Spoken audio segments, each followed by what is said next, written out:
Hello makers and welcome to Share Stitchery. I'm Catherine Harris. And if you're new here, I do sewing and DIY tutorials each week. So don't forget to hit that subscribe button down below and the bell notification so you know when I have any new uploads. This week, I thought I'd do a sew along on the Layla Jane Willa Vest with the sleeve add-ons. So let's get to it.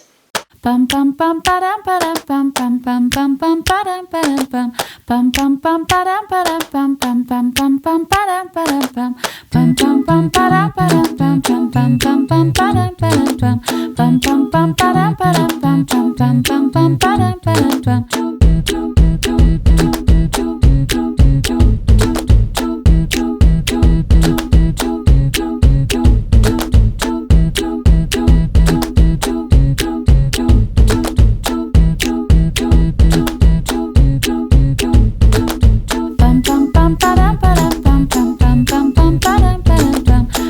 Interfacing. So we're just going to interface one piece on this pattern, and that is the upper collar piece. So get out your fusible interfacing and get that fused so it's nice and prepared for when we need it. Next is the stay stitching.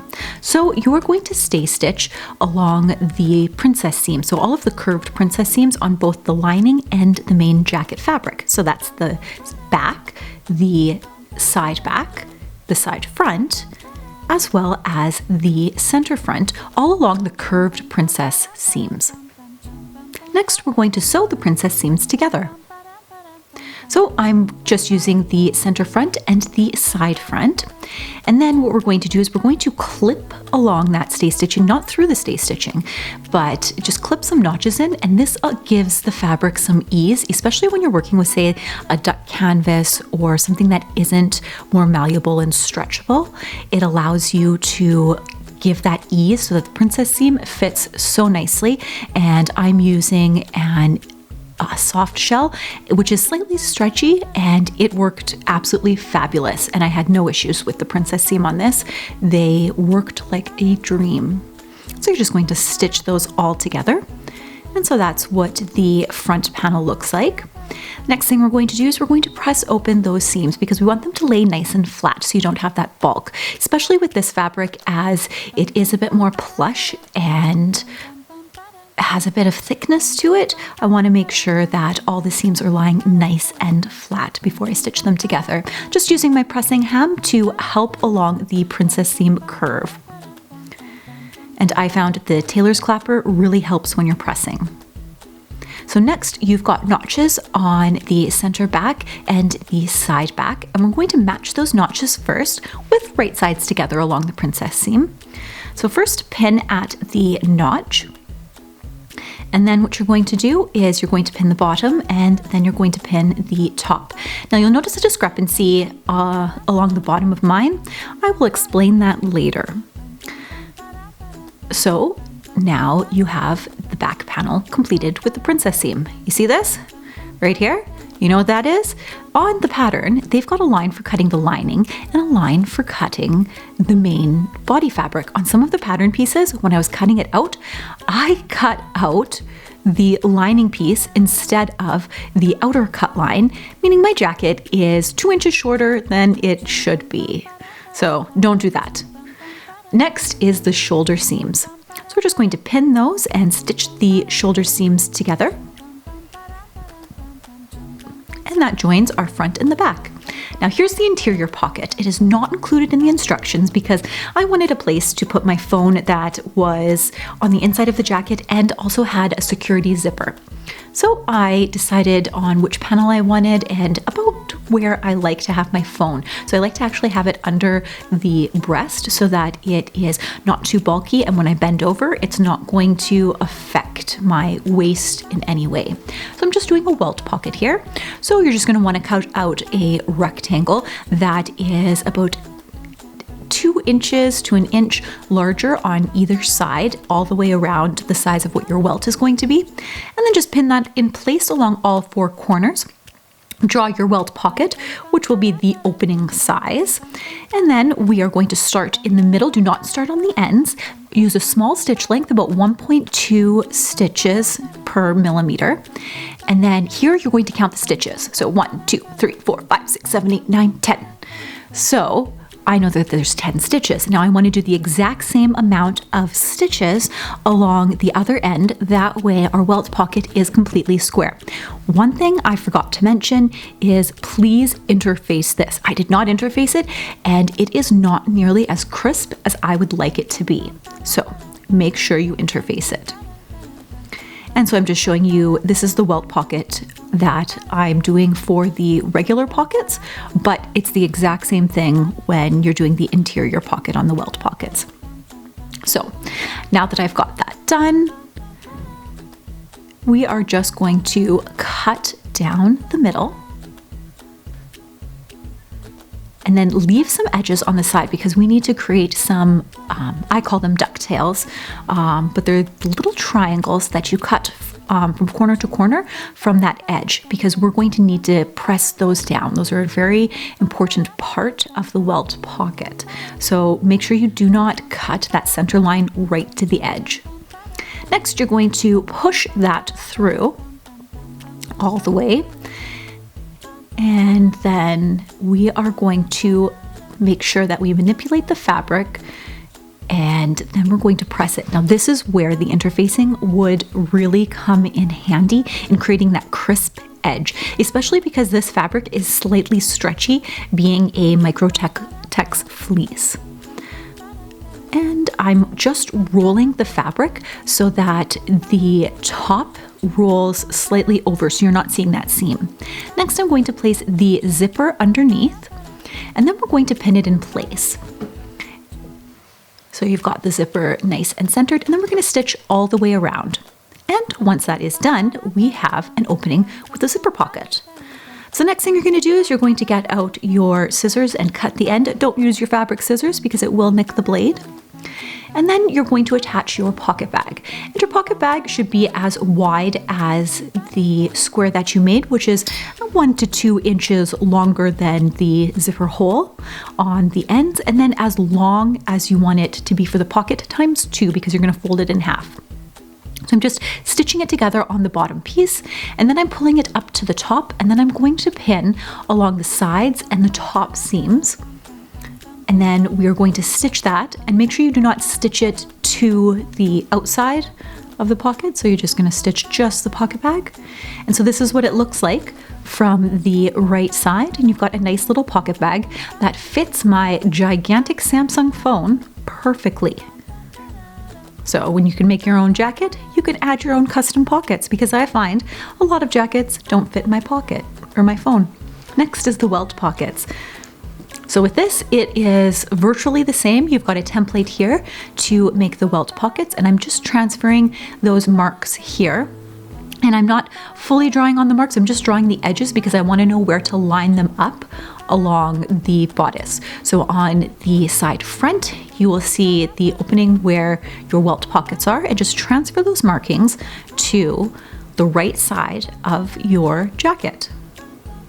Next, we are going to match up those 2 dots that we had drawn, and we're going to place them right sides together.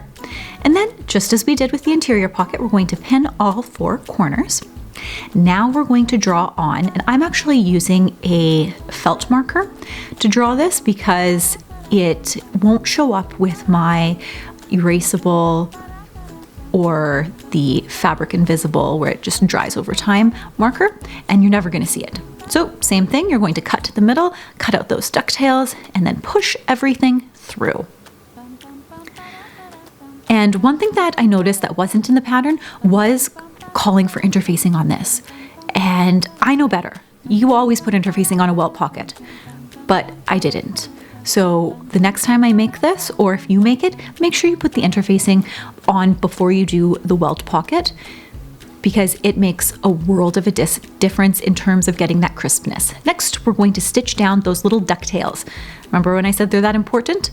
So you're just gonna stitch along the edge here. So this is what your welt pocket looks like after you've folded over the welt. And then you are going to make sure that you have the fold exactly where it needs to be, and that little ducktail is also poking out. And then you're going to want to stitch right across there. And so what that does is it holds that fold in place as well as holding that ducktail in place, creating that nice edge along the sides of your welt pocket.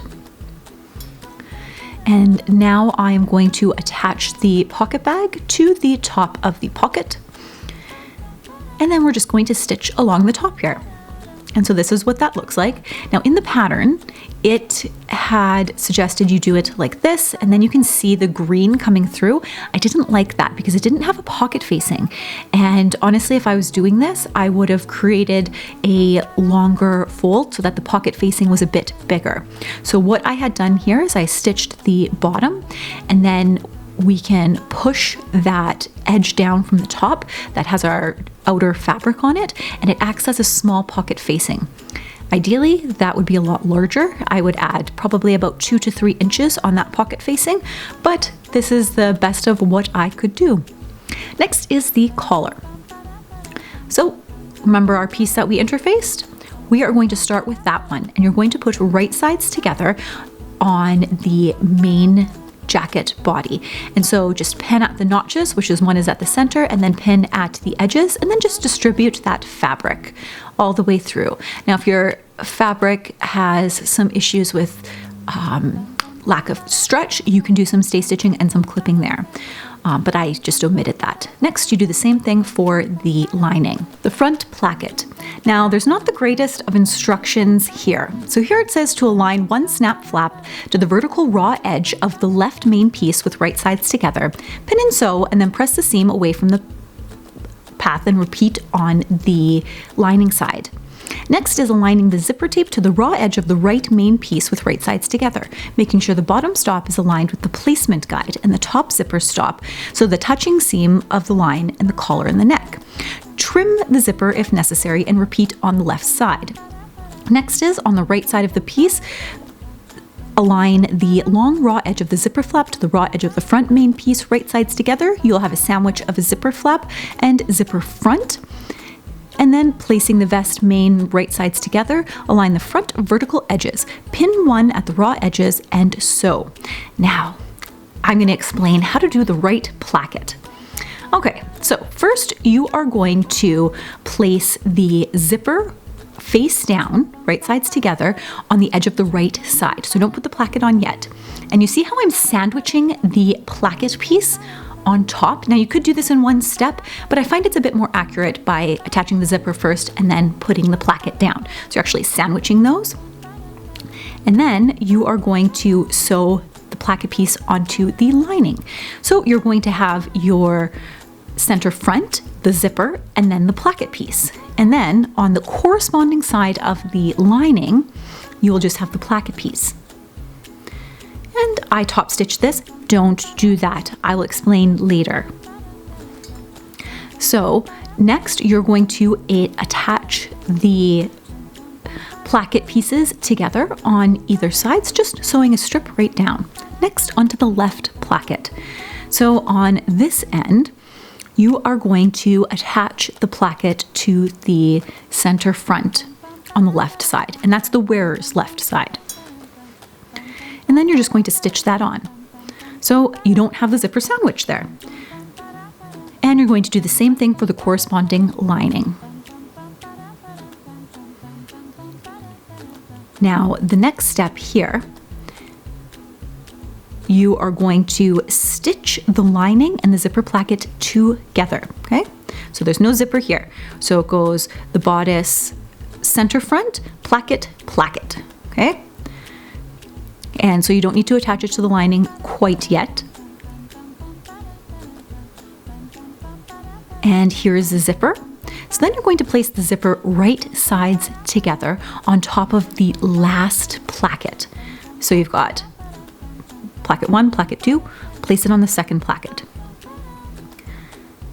And just pin that in place and then take it over to your machine and stitch it. See how I'm just folding to show you how it matches up and how that folds over so that you can visualize how that placket is beginning to form. So use your zipper foot. When you get to the zipper, just make sure that you lift your presser foot up with the needle down and then just pull that zipper head past, because if you try to stitch through that, you're going to get this little bump as your presser foot gets pushed over to the side, and that will not look beautiful on the outside of your jacket. And at the very end here. You notice I've stopped about 1.5 inches away from the end. I'm just going to flip my zipper foot to the other side, and then I'm going to slide the zipper heads out of the way and then continue stitching where I had left off all the way down to the end. And don't forget to backstitch at the top and bottom of these zippers because it is an area of a lot of tension. Okay, so now we've got our zippers and the plackets installed. So I'm just going to zip this up to kind of give you a nice visualization of how this is going to look. So when it's zipped up and then we've got this placket, we're actually going to fold it over. And that is how the placket is going to look right here. So see how we've got that folded over and we've got that nice little seam. So I'm just going to undo the zipper now so we can continue on to the next step.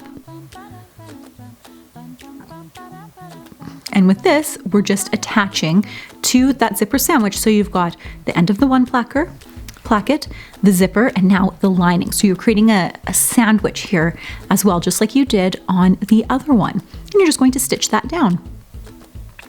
And now that we flip it right side out, we can go on to the sleeves. Now this is optional. I chose the sleeve version, so I don't have instructions on the vest, but you're going to take your sleeve, and it does have a front and a back, so make sure you pay attention to those notches. And then you're just going to place it right sides together. I'm just showing you which side is front and back on here, and where the notch is. And then I'm just going to match up those notches and the edges and just ease that in. Now, if you have a fabric that isn't as malleable as my soft shell, you might want to ease in that sleeve top or use some bias binding to kind of pull that ease in. And then you're just going to stitch on that, both with the lining as well as your main fabric. And the next step is we are going to sew the side seams of the jacket along the sleeve, going all the way down the side seams. So what I like to do first, I like to match up the center seams, and then the ends, we're just going to stitch along here. And see how beautifully that lines up? I'm going to show you how to do that to match up all 4 seams. So you're going to take those 2 seams and you are going to match them up exactly, and you're going to put a pin on one side and a pin on the other side, and you're going to place them in horizontally. And then you stitch over the pins. That is right, you stitch over them and pull them out. I usually pull out my pins, but this way it allows it to join it perfectly. Now we're going to join the main jacket to the lining. So we're just going to place the lining together on the jacket, and we're going to leave an opening at the bottom. So you can see along the collar here, I've got it all pinned all around, and then going down along the edges. And then stitch all the way around, leaving that opening, and I just turned mine right side out. Now we're going to give it a nice good press, because that is the key to making a finished garment that looks really professional and really good. And I'm just rolling out the seams here, and just be careful with the steam that you're using. I find with a soft shell, steam and a tailor's clapper really helps to get those crisp seams. And once again, if we had interfaced the placket like I know we should, I'd get much crisper edges. So that's what it looks like, and I've just top stitched down the sides of each of the plackets. And it really helps to define that placket. So here's the other placket that we have with the zippers on the inside. And we're just going to press that as well, so you get a nice crisp edge. And making sure you roll the one side to the wrong side, and then we're going to stitch down it. That's why I said don't top stitch before, because we're going to stitch down that edge. Next, we got to close up the bottom edge, so I just hand stitched that, and then I went and stitched along the bottom. So cinching the waist elastic tie. This one's also optional, and it deviates from the instructions. So in order to reduce bulk and to make it a bit easier, I'm just taking my tube and I'm folding it in half, stitching all the way down. Then I'm taking a pin and I'm just attaching it and then feeding it through so we can turn it right side out. This way is a lot faster and easier to get a straight tube than folding both corners in, especially when you have a fabric like this micro fleece. Then I'm going to press it. I forgot my pressing cloth. Oops. And then you're just going to stitch it onto the garment. And then because my edges don't fray, I can just clip the edge off. And then I'm going to put my elastic in, and I wanted to have an elastic that I could cinch and uncinch. So I placed in a nice decorative elastic, and I'm using what I have on hand because of the COVID-19 pandemic. I can't exactly go to stores, so it doesn't match, but I don't mind. And then I tried it on and realized I don't like it. So now I'm taking it out. It just wasn't me. So I'm just taking it out. Next is attaching the placket snaps. So you're just going to get out the marker for the placket snaps and just mark where they are and make sure you've got them positioned exactly where you would like them. And then I'm just measuring to make sure it's perfectly aligned, and I'm using a punch that I use for my leather craft, and I'm just punching a hole because I find that the ones that come with the snaps, they do not punch a hole through the soft shell at all. So now you've got two sides of the base on this, and so you're going to use the one with the round bottom, and you're going to put the bottom through, poke the little edge up, and then on the other end, you're going to place that down, and then take your little tool, it's got a little divot in it, and you are going to just hammer it down, and that's how you attach the front snaps. Just check it to make sure it's nice and secure. And so you're going to do that all the way down the side. And then we are going to attach the snaps on the other side. You'll notice I have a row of buttons. That is because originally I attached the snaps on the wrong placket because I was tired and it was late at night and I needed something to do to make it look a little bit better. So what I am doing here is I'm just marking where those holes are, and I'm using a pin to actually find where the center is so that they perfectly match up. Now you're going to flip the tool over because there's a little groove there that holds the bottom of the other snap. And then you're just going to place it down, make sure it's the right side, place the tool on again and give it a nice good tap, and you want to make sure that this tap goes nice and securely. Now for finishing touches. So along the bottom here, I'm just going to press this, and in order to reduce bulk, I decided instead of doing the double fold like was called for in the pattern, that I would do the burrito method where I stitched it and then I'm just top stitching. And then for the sleeve, I'm just folding it up, and then I'm giving 2 rows of stitches, and I don't need to double fold this because it doesn't fray, and it helps to reduce some bulk with this larger, thicker fabric. Next are some adjustments that I decided to make. So after it was all done, I looked at it, it looked a little bit boxy, so I decided in the back to take out about 4 inches in at the waist, just to give it a bit more definition because I didn't have that cinched in tie because I didn't like the look of that. Next is the optional hood. So you're going to get out the hood pieces and make sure that we add on the markings here along the side, and then the snap marking at the bottom on both the hood and the hood middle piece, or the gusset. And then we're going to attach the hood piece to the gusset on both the right and the left sides. And so I like to pin at the notches first and then the ends, and just distribute the rest of the fabric. You may need to do some stay stitching and some clipping if your fabric isn't as stretchy as mine is. And then I'm doing some clipping at the end along the curve so that things lay nice and flat. And then I'm going to attach on the other side here, also doing right sides together. And so just pinning that in place and taking it over to the sewing machine to make sure that it gets nice and stitched, and we're forming a hood now. It's quite exciting, and I do really like the 3-piece hood. Next, we want this to lay nice and flat. So I'm going to get my iron out, and whoops, I forgot my pressing cloth, but we're going to flatten those. And then we're going to do the same for the lining, and then we're going to attach the lining and the hood right sides together, and we're going to pin all along the sides, but the area where the gusset is, do not stitch. You need to have an opening there to pull it through, and it is a rather small opening with my thicker fabric with the soft shell fabric, so it was a bit of a bother to kind of pull it through, but I managed to get it. So you can see that I've pressed it and then pinned it, and then I've top stitched it because I want to make sure everything is nice and secure. Added those snaps in, and this is what it looks like with the hood here. And you'll notice my snaps don't match. I've got black and silver. It's a hodgepodge of snaps because that's all I had. Well, there you have it. The Willa Vest, or shall I say, jacket. So I wanted to share some comments on the sew along with you. And the first thing I will mention is a negative. So one thing that I disliked about this pattern is the instructions weren't as intuitive as I would like to have seen from this pattern. Traditionally, indie pattern designers have really great instructions, and I often enjoy reading them, like a book, to better understand their thought process and how they do things, and sometimes I pick up some tips and tricks along the way.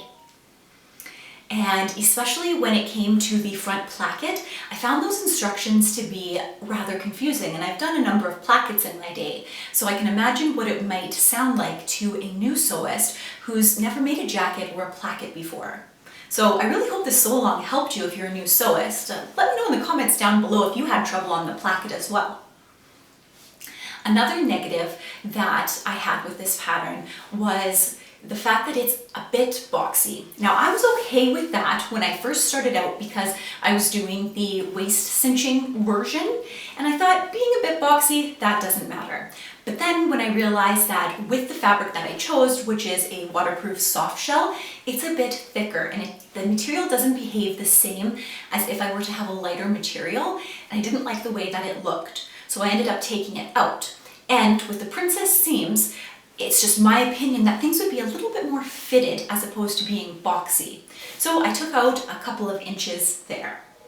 Next, onto the positives. Now, there are a lot of great things about this pattern. Number one is the hood. I absolutely love the three-piece hood. Like, come on. Ooh.